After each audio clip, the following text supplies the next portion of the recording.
this podcast, we cover sensitive subjects such as abuse, suicide, self-harm, depression, and other difficult topics. We are not medical professionals. We suffer from our own mental health issues. Our opinions should not be taken as medical advice. Dread the Stigma is for educational purposes and awareness for mental health only.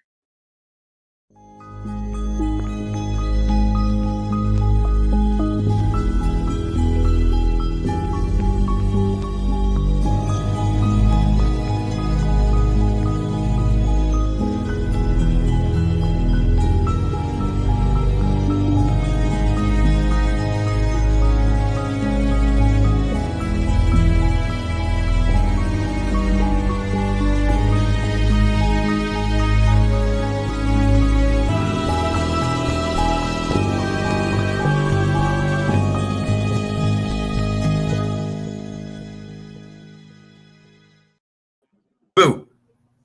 Ooh. Haven't seen our mugs in a while. Well, I mean, we've seen them, but y'all haven't seen them. And now I'm like kind of getting mad at StreamYard Why?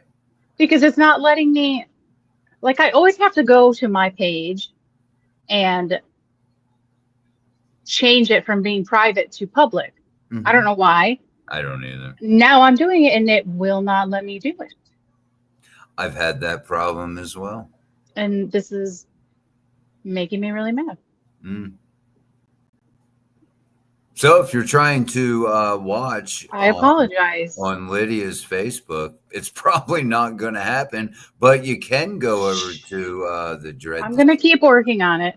But until then, why don't we bring on, I know we've been away for a while, so we might be out of our rhythm here. Could be. But I'm going to work on tech as we bring on our guest tonight, who is... I can't pronounce your last name. I didn't even practice. Hey. Oh, is that what you were talking about? You said we're going to bring on our guest, and I popped. And I was waiting for you to say his name, and you were like, not. No. So we really are out of our rhythm. I know. I think I should go backstage again, and we should just run. All right, let's try it Redo again. it. All right. All right. Run it back. I was really going to do it. Yeah. But this is really making me mad. The StreamYard is can be wonky. I'll put it that way. Get it? Wonky. Yeah.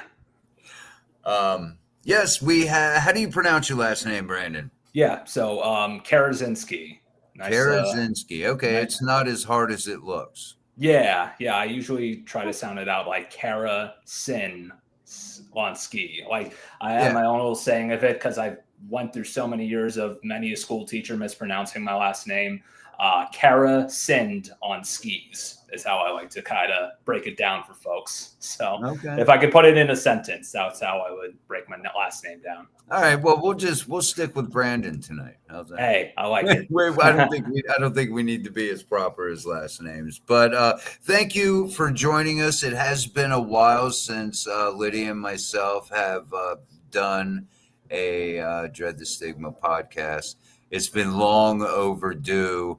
Yes, it has. We are very happy to enjoy and come back, I guess you will, if you will, with you joining us. Why don't you tell everyone who Brandon Karazinski, is that right? Yeah, you got it. Okay. He just explained it to you. I know, and I took all that information and used it because I got it right. Process that quick. That was great. Right. But and go ahead. I was gonna tell them where I met Brandon. Oh, you have a where I met Brandon story. Well, yeah, I was scrolling on ye old TikTok, and my FYP has been in the emo music, phase of its life recently. So this was a couple of months ago, I think, that I scrolled across, and you go by the name Aesthetic. Yep. Or is it I Am Aesthetic? Well, I Am Aesthetic is just 9-3 is just the handle. Aesthetic is the name.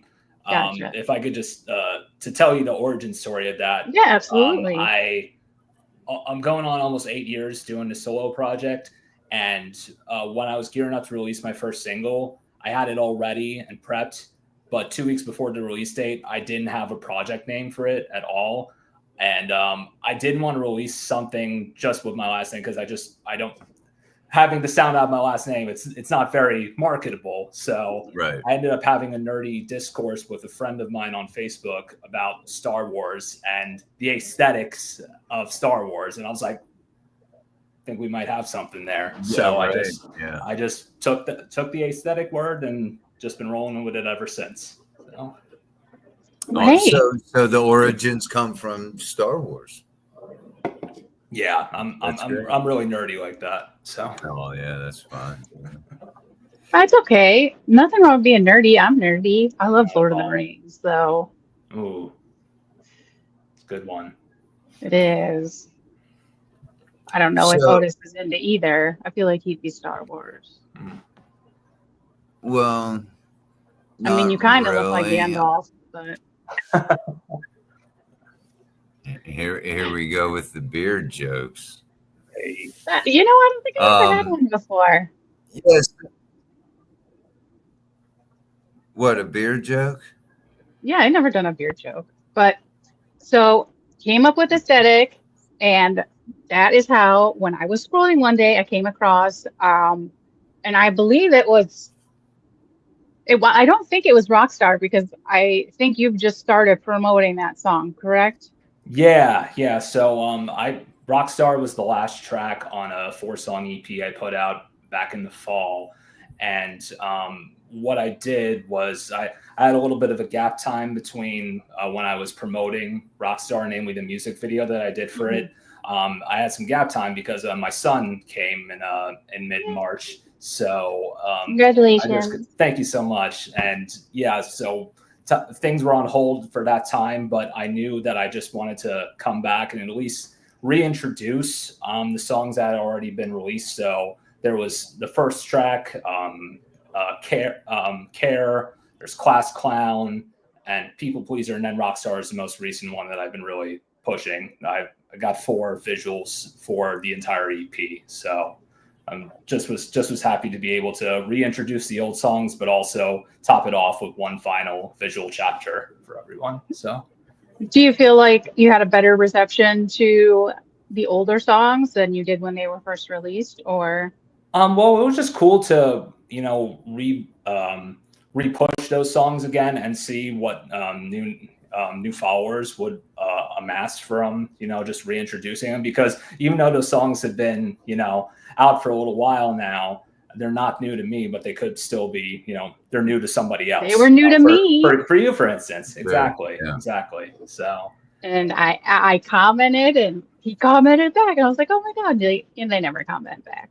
But yeah, so then we just started following each other, and I think you had posted, I don't know if one of us posted about mental health, and I don't know whoever reached out to who, but I brought up the podcast, and that's when he said he would love to come on. So we've been trying, sounding glad to get you on. Yeah, absolutely. Thank you for having me. So how long have you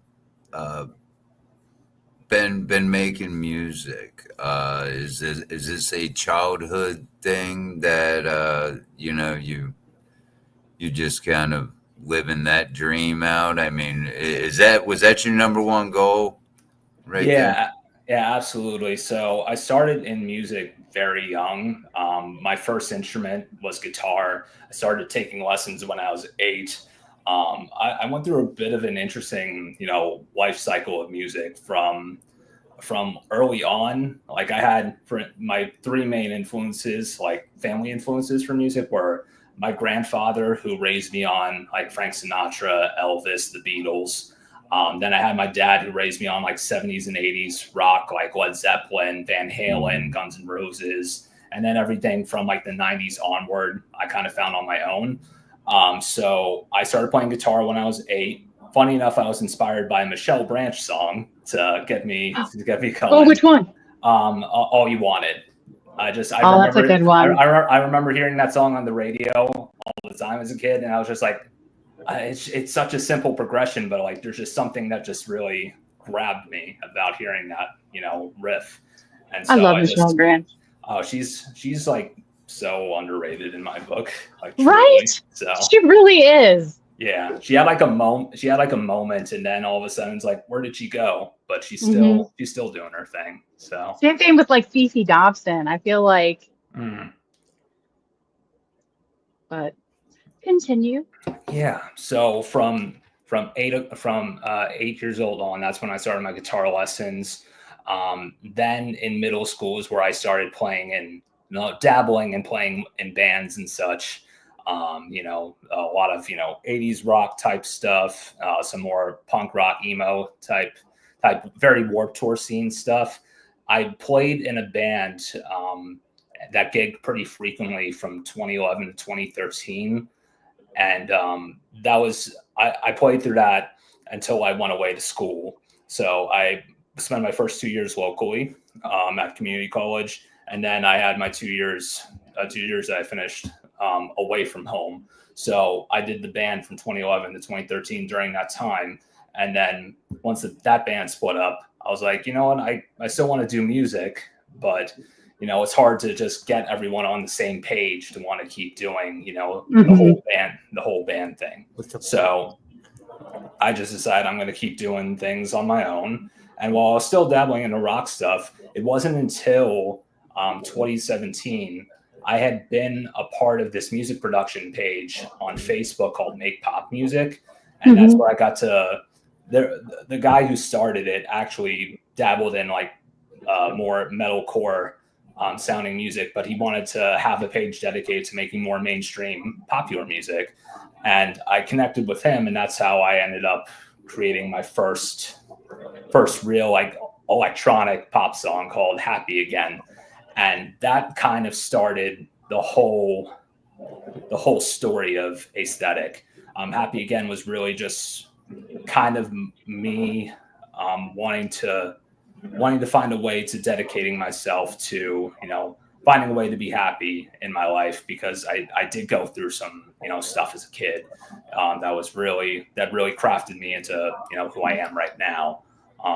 I mentioned my dad at the beginning of the podcast, but I lost my father to suicide when I was 14, so sorry. When I was 14. So, like his loss just really like pressed me to want to do better for my own mental health and just kind of elevate that conversation to, other guys like myself who, have been taught, or at least, had an upbringing where being forefront with your feelings wasn't exactly encouraged. So I really just wanted to make my stamp with a testament to, my own mental health, and then just kind of start making songs from there. And it wasn't until this EP that I really started to revisit my roots of why I got into making solo music to begin with this project, and really dedicated myself to making a truly mental health concept EP. So that's awesome. Yeah. And how much different was that? Like the process, making it more coming from the mental health standpoint than the point your first one had come from? Well, I would say compared to the first release, I'm definitely much further along in my therapy journey than I had been previously. So when my dad had passed at 14, I had kind of bounced around from therapist to therapist. And I remember in 2018, 2019, being kind of jaded by the whole process of therapy, because I was like, I've been to like 3 or 4 different therapists at this time, and I can't seem to get this thing clicking. I don't know if this is for me. So, but in late 2019, 2020, I did meet with one therapist that really was huge in like kind of helping me to make sense of what led my dad to do what he ended up doing, just kind of like bridge some gaps that I had in kind of my understanding of him. And then from there, in 2022 is really, from 2022 on, that's essentially what this EP is about. Just this new rededicated therapy journey that I've been on, because between the pandemic, still kind of putting to bed any, sort of lingering feelings about my father. I also did lose a friend during the pandemic as well. I really needed to get myself on a good therapy path.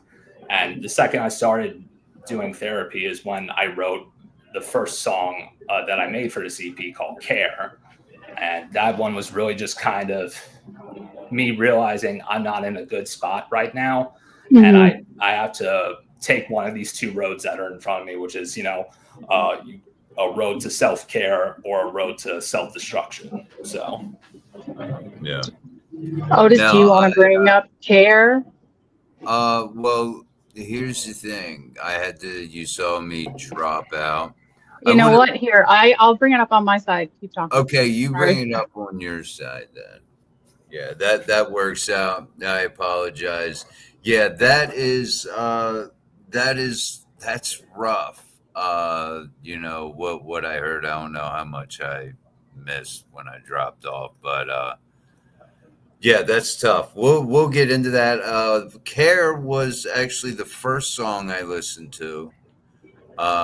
And I really dug it, and I told you, Brandon, that I did. Yeah, I think you guys will dig it too. I'm a very lyrical guy, so it doesn't even matter a lot of times what kind of music is they're playing, what style or anything. I'm listening, to the lyrics, and I really dug the lyrics and Care. So whenever Lydia is ready. Yeah, I'm not that great with technology. Oh, I know. Take your time. Take your time. So that was how much do you think? How important do you think it is? There are some, a lot of other bands out there in the, heavy metal scene, that are incorporating mental health and some of an underlining mental health feel to it, talking about depression, talking about anxiety. I'm seeing a lot more of that. What's your thoughts on that? I think it's awesome. I think it should just keep growing and growing from what it's been. I mean, for me, before I even really seriously started my therapy journey, I feel like what's nice about music and implementing that sort of, content, that sort of, subject matter into it is that even if you're not getting it right away on the first listen, it's digestible. It's something that's out there. I mean, I'm not sure if you can see over my shoulder, but I have Chester Bennington from Linkin Park there. Oh my God. That was like my earliest, musical hero. Listening to his music, I was like, I don't fully understand, but also I feel like he does understand me and like what it is that he sings about, what he speaks on. Yeah. So I think the Breaking the Habit video is iconic, like the notebook and everything. Absolutely. It's my biggest regret never being able to see, well, not biggest, but I wish I could have seen Linkin Park in concert. Same. Yeah. But I think with it coming up in particularly heavier genres of music, I mean, metalcore, there's obviously a very, a lot of like macho bravado to like kind of the heavier, side of music. I like that, this sort of lyrical subject matter is breaking through to people, and it seems to be well received across no matter who you are, no matter what kind of audience you're listening to, because we've all, had some sort of story where our stories relate to the stories of these artists. So, I mean, some of these artists will, go out there with a mission to really elevate the conversation. Some are just simply telling their story, and by telling their story, they're making people more comfortable and okay with telling, their own story about it and being open about it. So, absolutely. I just really think exponentially it just keeps growing and growing. So I say keep it going. The more of it, the better. And that's why we do this podcast to kind of normalize talking about this. Lydia, looks like you. I am good to go on my end. If we are ready for Care, let's do it. Hey. Hey. Can you hear it?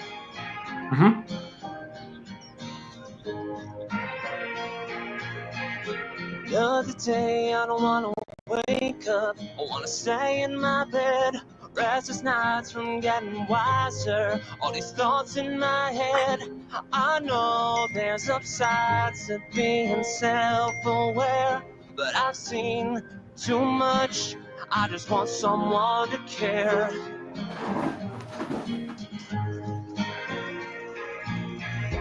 Oh, I'm playing's getting tired. Wish it was based more on me. I'm sick of going through these motions. What do it mean to be free? If I could just learn to stop appeasing, would my loved ones be there? Don't want a room that's full of extras. I just want someone to care.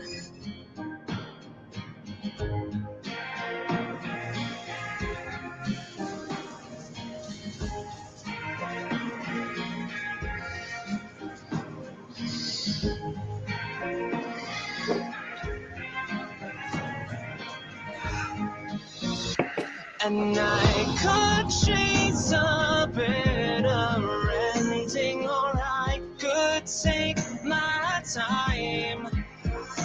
And I could leave straight for an exit, or heal this mind of mine. I never wanted to feel like this. I never wanted to feel. I never wanted to feel like this. I never wanted to feel. And I could chase a bit of renting, or I could take my time.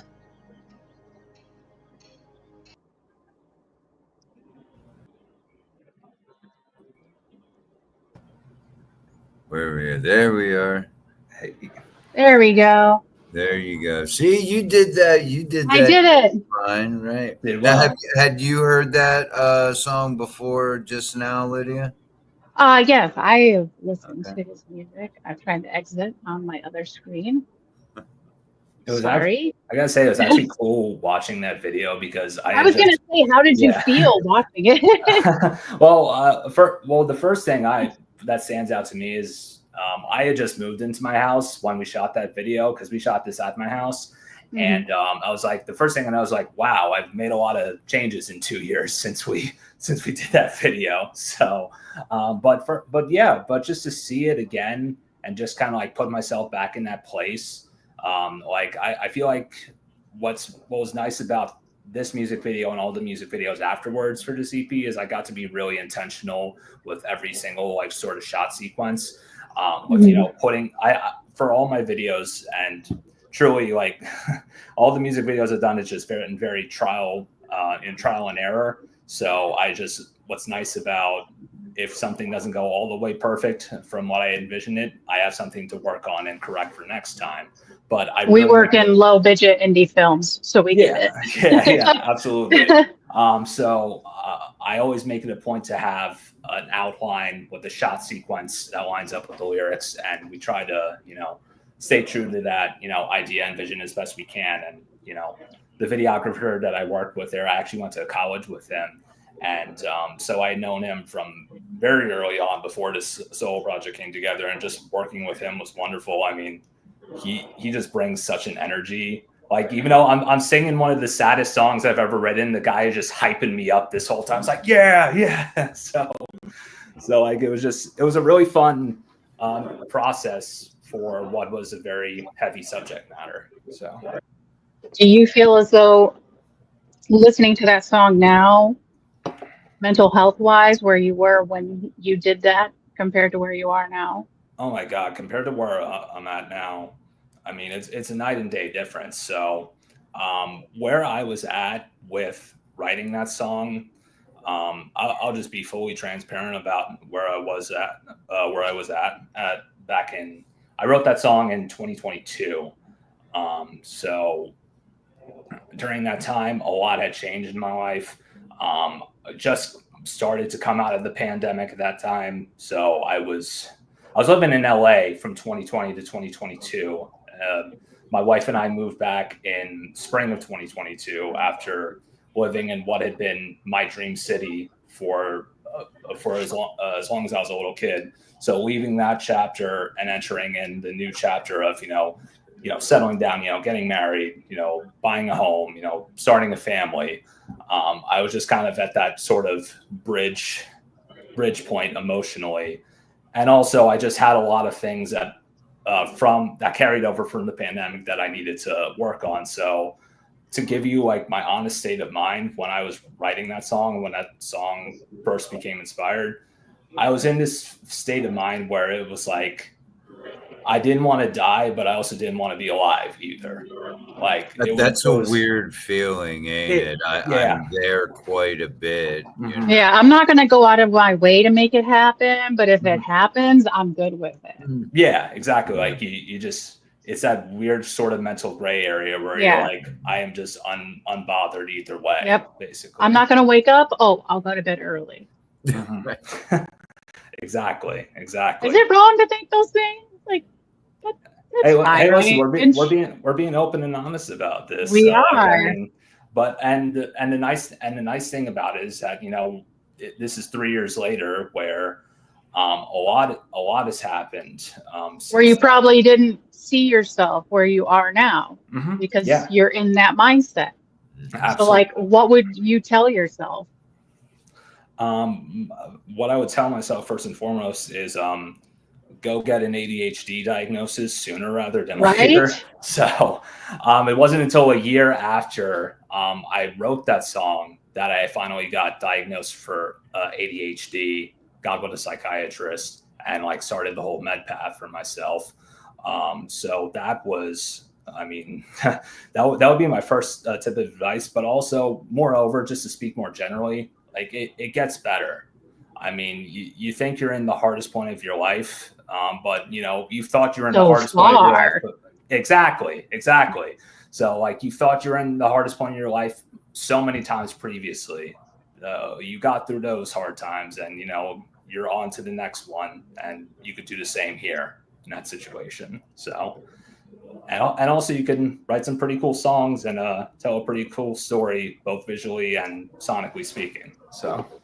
How therapeutic is it for you to take and write about maybe your own mental health issues or mental health in general? I would imagine it's therapeutic. Doing a podcast like this is therapeutic for me. How much was it for you writing these songs and then performing them? Not just writing them down, because if you don't do anything with it, it's just a poem. Right. Yeah, I mean, putting feelings into something, into like a constructive art form has just been huge, because not only are you going through the process of, working through those issues, those lingering feelings that you've had for a while, but you're able to channel it into something that you can take a step back and be like, listen, this came from a place of pain, but what it's amounted to, what it's resulted in, it's really something beautiful. It's something that I enjoy. And like, I mean, every now and again, I'll just pick up my guitar, which is where all these, songs start, and I'll just play the full EP from beginning to finish and be like, yeah, I needed that. Yeah, exactly. I just needed to remind myself, like, hey, I made that from that. So. Yeah, I love the phrase, a purpose through pain, or bringing about a purpose, because, pain can be a blessing and a curse. Absolutely. You just have to figure out which one it is, for you, and find that purpose in pain. So here you just got recently then diagnosed with ADHD. Is that correct? Just within? Yeah. Within, let's see, I guess I guess it's been a little over 2 years now that I've been on the path here of, officially being diagnosed. So it's funny because when I was a kid, my parents, I don't know who they brought me to, but like they felt that I was borderline ADHD. wasn't borderline, was full blown ADHD. Right. But I've officially got a diagnosis after the therapist that I started seeing in 2022 connected me with a psychiatrist. And from there, I was able to, kind of do a talk session. And within the first hour, the psychiatrist is like, not only do you have ADHD, this is the type of ADHD you have. You have some ruminating, personality about you. And so between meds and also talk therapy, that's really how I've attacked this whole new thing that I've had to learn about myself. So, well, even though I feel like I've always known these sorts of things about it, it's just being able to go about it in a constructive way where it feels like I'm more productive in my day-to-days anymore. So Right. Yeah. I was going to ask you if before you got diagnosed, if you noticed something like something about me just isn't right, or did it just seem all normal? well, I always thought it was normal. yeah. It's like you don't really think about, when you just go through your regular day to day, it's like, oh yeah, this is just me. This is just who I am. Then I just gotta get on with it. But what really actually got me, I always kind of suspected this about myself, but it wasn't until I said it out loud to a friend of mine who's a therapist, where I said, I think I might be ADHD. And he's like, yeah, bro, you're a really clear case. So he just flat out said to me, and that's what really kind of got it going for me to really, start a path, get some answers for myself that I had long needed. So How was that? Well, Oh, go ahead. I was going to do this really cool segue. I Okay. was going to say, I know one of my issues with ADHD is making sure that everybody likes me. So it's kind of like I'm a people pleaser. That was smooth. It was going to be smooth, but hey, it's still smooth. It's still smooth. For anyone that's not picking up what I'm putting down right now is Aesthetic, aka Brandon, has an awesome song called People Pleaser, which we can hear now because I got it set up. Well, you go ahead. You can. I'm just. You said what was that awesome segue? Okay, yeah, and then I got off track. So, add to stage, push play.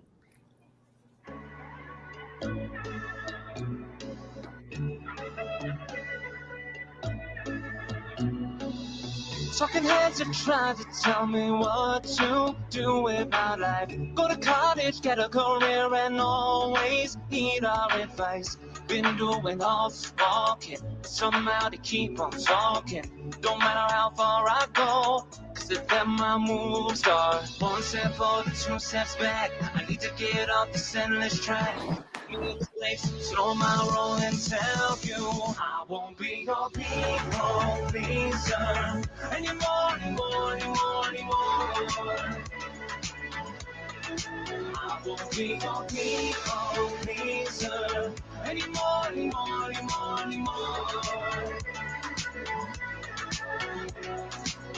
Getting tired of saying yes when my heart wants to say no. Used to try to curb their anger, now I'm letting them go. I won't let you be what defines me.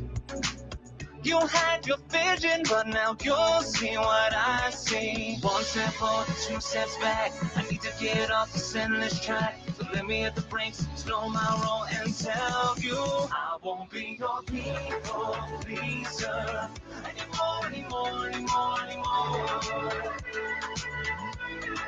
I won't be your people pleaser anymore.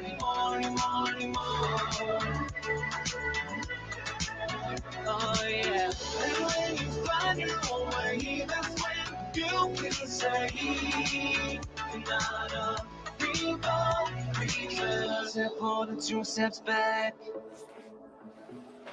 I need to get off this endless track. I don't care about what I lack, 'cause I'm in love and that's a fact. I won't be your people pleaser anymore. Be your people pleaser. I won't be your people pleaser anymore. Be no more. Oh yeah. And when you find your own way, that's when you can say you're not a people pleaser. Won't be a people pleaser anymore.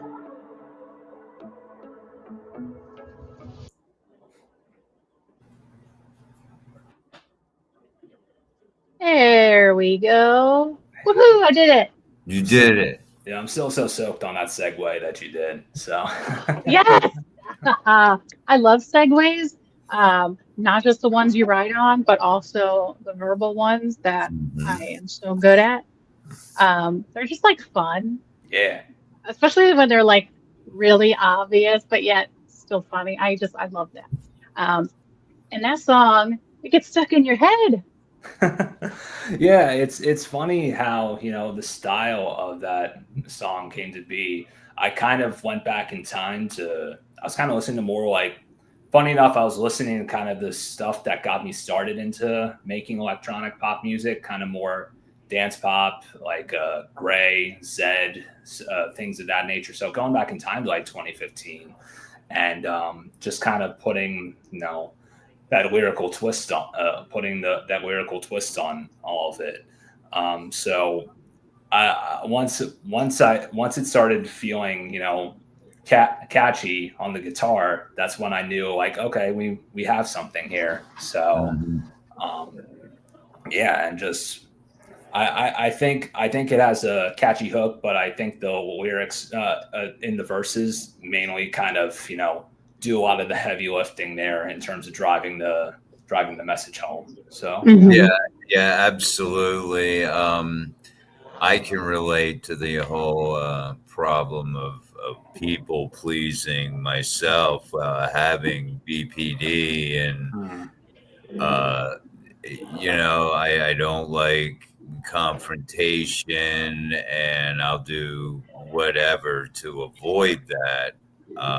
And a lot of times that means, you know, giving in, you know, to hell with myself. You know, I'll do it all for you, or whatnot. I've done that at jobs, sacrifice myself, my health, my physical health. You know, just for the sake to help this person out. It's not what a lot of people may think, people pleasing. That sounds, you know, I guess to the layman kind of benign, but it really isn't. It's, you know, it's a little more complicated, I think, than what most people think.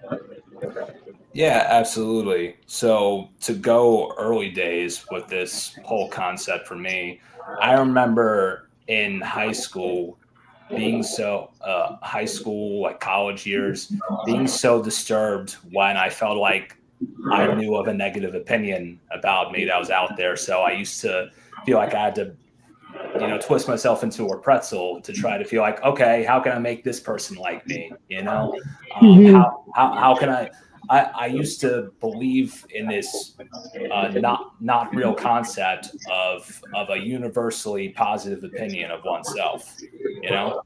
And as you just go on in time, as you just realize I am just wasting so much energy trying to make anyone but myself happy, that's when you realize like, okay, I don't have to keep playing these games for anyone but myself anymore, you know. Yeah.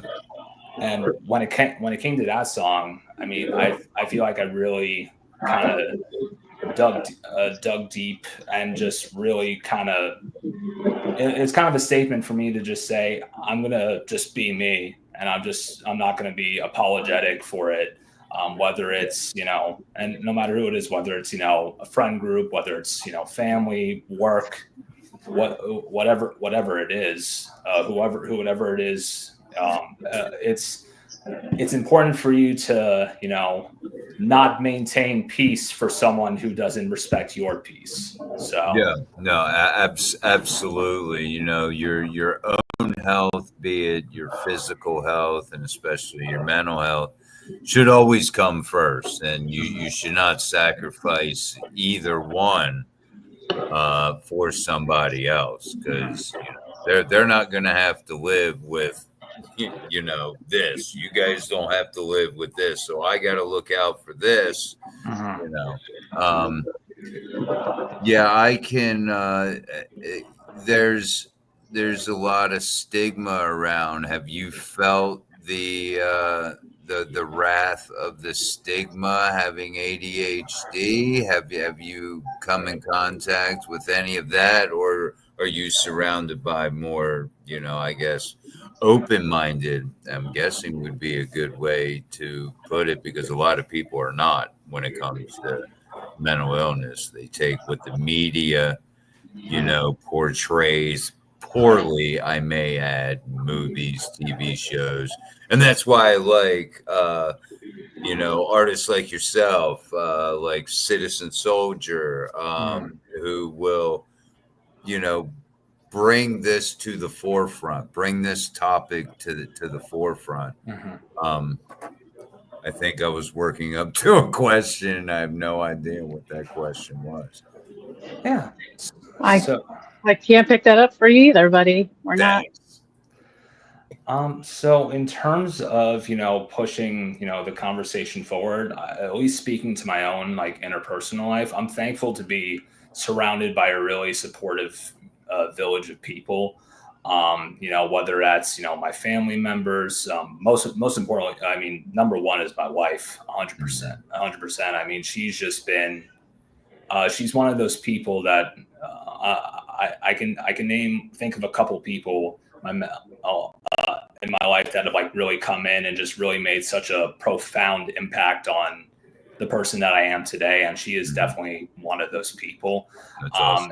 In terms of, you know, just being someone who's, you know, open-minded to any sort of, you know, new concept or challenge that comes up, she is just right there in the trenches with me. So so to have her, in addition to all the people that came with her from, you know, her side of life, and then having, you know, a family on my side of life who was, you know, obviously like mental health in, I think the conversation on mental health is really accelerated through generations. So but I do think it is a positive sign that, you know, for instance, my mom, you know, some other folks in her generation have really been, you know, understanding of, you know, me telling my story and like really wanting to make it a purpose to, you know, really elevate this conversation. I think it's been, you know, if they're not, you know, at the same pace with me on the conversation, they're at least open and receptive to, you know,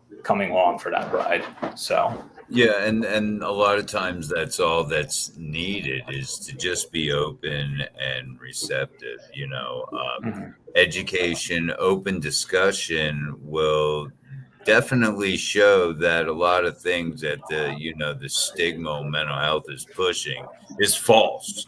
You know, borderline personality disorder is portrayed in you know, a lot of movies, and it's never in a good light. It's very over exaggerated, and it's crazy. You know, the media pushes, you know, this stigma, but it's not just something that's happened. The stigma's been going on for years. And I think you're right, Brandon, when you say that. And from a generation standpoint, my mom didn't understand what that was. I think, if I'm not mistaken, my mom was part of the silent generation. She's like 44, I think. So she didn't understand, you know, the whole mental health thing. When I started self-harming, that was like, don't tell the neighbors kind of attitude, you know. Right. She didn't want to be embarrassed by having, you know, a son who's harming himself, and they didn't understand it. So it's like, let's hurry up and get to the, the hospital. Now, me going through that, now my generation, okay, here comes another generation. I have been through that. I can better help my kids if they ever go through something like that. Knock on wood, they're all, a lot more level-headed than I was. I'll put it that way. But yeah, so I think you're right with that. You're seeing it come out more and more, and people talking about it more and more every generation. Yeah, absolutely. And just to kind of piggyback off of that, a big reason for my therapy journey and doing that is I knew that I was going to want to start a family soon.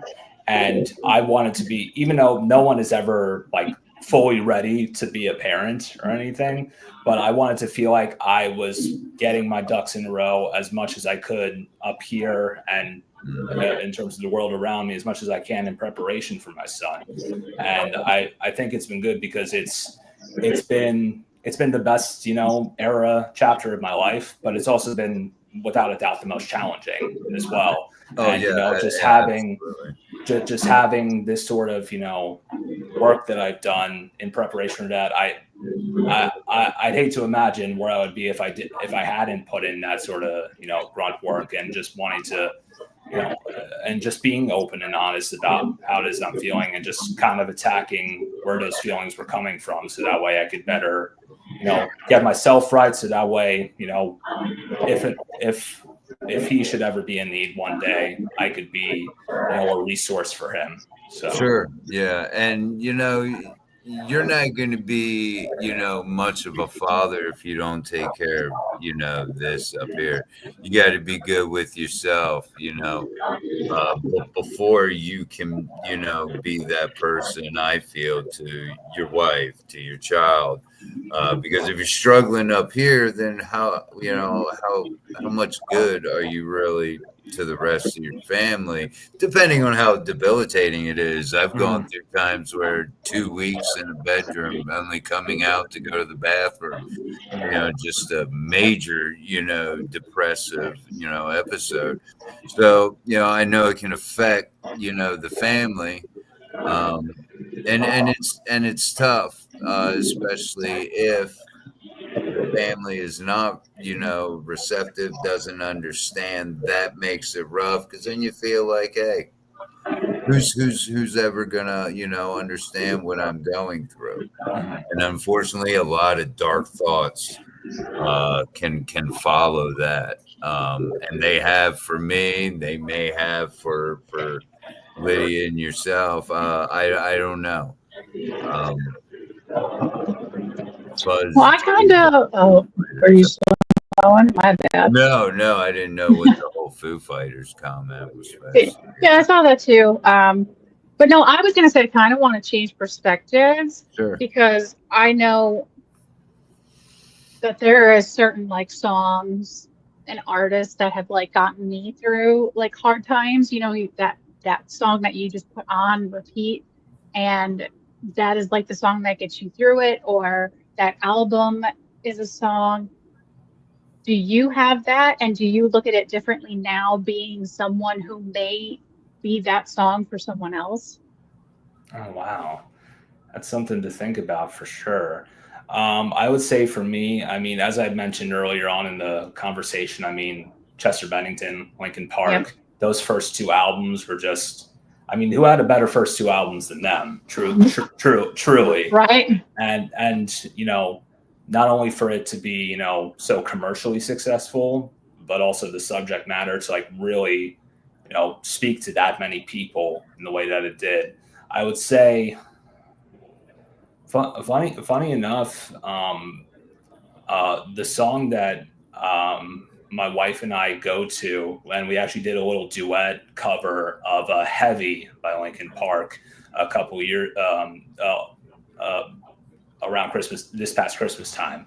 And that song has been something that we've gone to, enjoy that memory of Chester and the story of Linkin Park together. And also just one where it's like, yeah, it was like the latter catalog, but I was like, this is really like an underrated song lyrically, you know? So, I mean, just to be able to have that song together to go to and, you know, just jam out together, we just feel good and uplifted from it. So, I mean, truly the answer for me is any Linkin Park song just makes me feel better no matter what. But that song, having that shared experience with my wife is definitely a special one for sure. But in terms of, you know, potentially being that song for other people, I don't. For me, I don't go out there with the intention of wanting to be like that song that helped save somebody's life. But if it does, of course. but if it does, I mean, hell yeah, it's amazing. I'm so glad to hear that. Or like if someone wants to, you know, be open about their story to me and, you know, just tell me, you know, what it is that they're feeling. I especially noticed that when I had released Care to begin with, because before the EP came out, I released it as a standalone single, and I heard stories from people about, I remember one in particular, or you're saying like I was a heroin user, and like this was a really dark time for me, and just, you know, hearing your song has really just kind of helped me to feel better about getting out of that phase of my life. So I was like, and you hear something like that, and I was like, I'm just a guy, you know what I mean? Yeah, right. In my head, I'm just Brandon, you know. So right. to hear that sort of seismic impact on even one person it's really something special. So Yeah, and you know, it doesn't take much to make an impact like that. You wrote a song, you know, and it did have, you know, an effect on this person, you know, extremely, you know. So yeah, I mean, and that's awesome, man. I mean, you don't know, you know, who you're affecting at all. You know, you're not going to hear all the people, you know, that you've affected. Not all of them are going to email you or message you, or you know, you're not going to find out. So it's obviously it's got to be flattering, you know, to know that, hey, you know, those words that I'm singing that came out of my head, you know, possibly help somebody turn their life around. That's awesome. Absolutely. Mission accomplished, man. That, you know, at this point, that's got to be, you know, absolutely. I mean, for me, like you had touched upon earlier, you know, doing this whole music thing, it is a form of therapy for me. So I'm in the process of helping myself here, and, you know, at the same time, I'm able to find out that I help someone else along the way. Hell yeah, absolutely. Yeah. That's what it's all about. Just kind of paying it forward in any which way that I can. So yeah. How is your? Did you have a question, Lydia? What were you going to say? I was just going to ask how his therapy journey has gone, and you know, what he would advise for other people who have not started their therapy journey. It was much better than mine. Well, happy to answer, you know, both questions. We could go without us first. All right. So in terms of the therapy journey, things have been really, you know, right now I'm in a place where I'm kind of meeting with therapists, psychiatrists once a month or so, just to kind of, you know, check in and see how things are going. Mm-hmm. Obviously, right now it's kind of a complicated time because I feel like I've been so, you know, in the trenches of, you know, fatherhood that I'm trying to find a balance between the person I am now and the person I was before my son came. And obviously that has its own, you know, complications, you know, and just trying to figure out how to bridge the gap there still, and just try to find a balance between being Brandon the person and Brandon the dad. So that's kind of, and like, then Brandon the singer. Yeah, exactly. Triple threat there. So, so just trying to strike a balance between all that has been challenging, but that's ultimately that's where I'm at in my therapy journey right now. And what's nice about the therapy journey is that you go in with one intention, and then the journey just kind of it evolves, and you just kind of let it take a life of its own over time. So I would say, for those who are looking to get their own therapy journey started, don't be discouraged if you don't click with the therapist that you set I think up that's with. huge. Yeah, Huge. absolutely. If you don't feel like it's a right fit, just no shame. Keep trying. Keep trying. Keep finding someone that works for you. And thankfully, I went through several therapists since I was 14, and just within the last 3 years have I found a therapist and psychiatrist team that really work well for what it is I'm doing right now. So it took some time, but things are working out okay. So I would say first bit of advice is if you don't like the therapist, you don't have to stick with them. Just on to the next one, and then be willing to just do the work, because what I had a very ignorant perspective about therapy, and that was part of what made me jaded before. Is I used to think that, if I just show up to therapy, I'm doing enough here. No, you have to be willing. You have to be willing to do the hard work. And I think it's so important to find a therapist that can be comforting and reassuring to you, but also someone who's willing to challenge you to want to be better. So I mean, it's all for some sessions it's good to have that therapist who's willing to hold your hand and just let you speak it all out, but also it's important for them for them to be constructive, and for you to have some takeaways and some things to work on for when you come into the next session. So I would say find the right therapist, and when you do find the right therapist, get ready to work. So yeah, and then the therapist thing is really huge. It discourages a lot of people. I don't know if they think they're going to get the right therapist on the first go around. I've been through numerous therapists, some that I didn't like, some that if I miss an appointment, boom, I'm not going to see you. Okay, you got to stay resilient with it. And yeah, you're right. You do have to put in the work. I tried to BS my way through therapy when I was, younger, and still sometimes I give them a hard time about it. When did I'm I like, do like a week and a half ago, bro. And I was like, call your therapist. You need to talk. Did I not? Oh, yeah. Yeah. Because, that's what friends do. Yeah. Absolutely. But so we know where Brandon's therapy journey is and how it's going. And Brandon's fatherhood journey, you said, it's the happiest time, happiest era of your life. So where is Brandon, aka Aesthetics journey, going?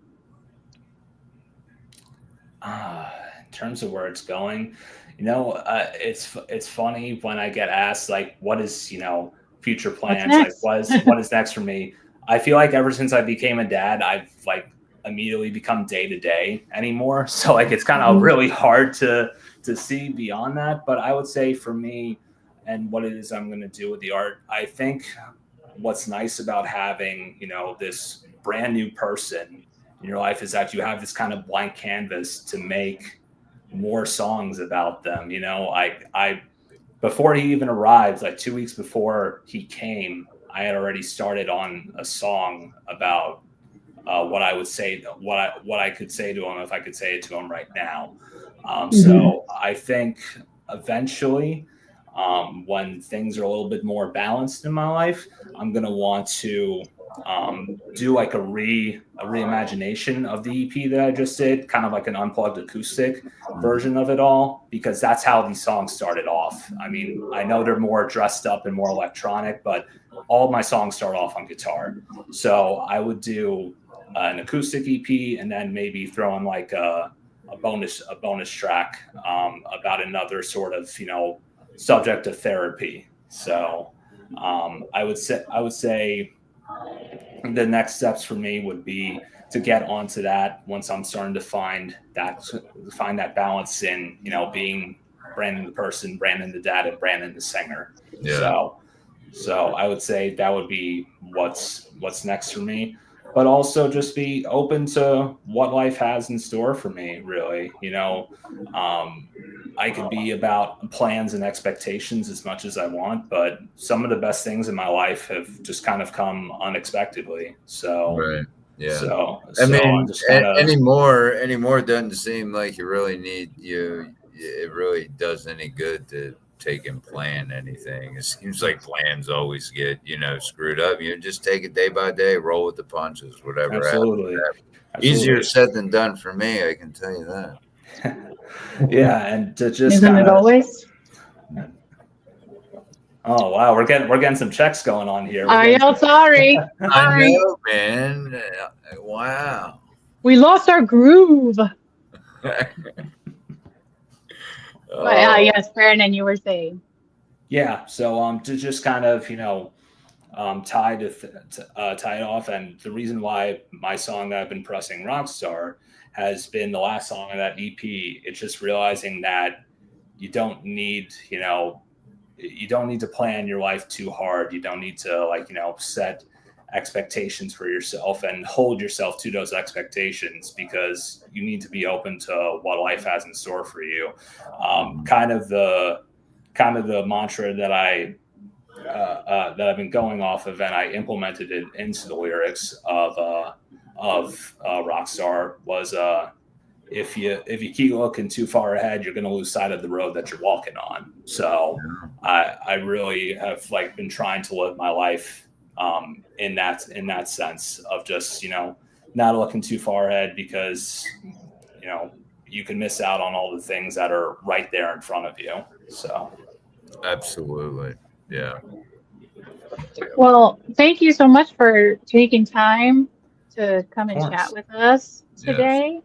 Yes. This is the part of the show where you get to tell everybody where to find you.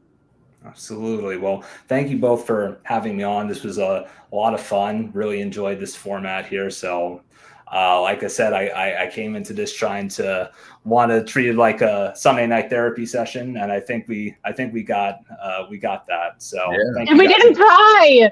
Hey, we made it through. We didn't cry. We did it. We did it, team. Good job. So, teamwork makes the dream work. Hey, that's it. But no, seriously, thank you both for having me. Of course. If you're watching and you want to check out some of my stuff, you could find me on all my social media handles, which are at IamAesthetic93. So that's going to work for YouTube, for Instagram, TikTok. I also have a Facebook page as well, which you should be able to find if you just type in that handle. Check out my music on Spotify. My most recent release is the Mentally I'm Here EP, 4 songs that I really just put my heart and soul into, and really just wanted to tell a story. And I hope, by me telling my story, you guys could feel more okay about, whatever it is you're going through. So, at IamAesthetic93. Hope you'll check it out. Hope you'll follow. And thanks again for having me. No worries. Right down there at the bottom of the screen, you go to his link tree, but all of his socials right there. I am Aesthetic 93. Right. Well, thank you for watching. Dread the Stigma, so we can break the stigma. Even though we've come back not at all. Not polished. We took too long. Took too long off. Thank you. Yeah. All right. Well, thank you everybody for watching. Yes, thank you. And I'm still not sure what Foo Fighters mean. Not sure I don't what know why that somebody comment. commented that, but hey, Okay, all right. whatever. Play that outro, sir. Yeah, hang out there for a minute, Brandon. Don't go nowhere. I want to say All right. bye after the outro and such. So take care. Let's see.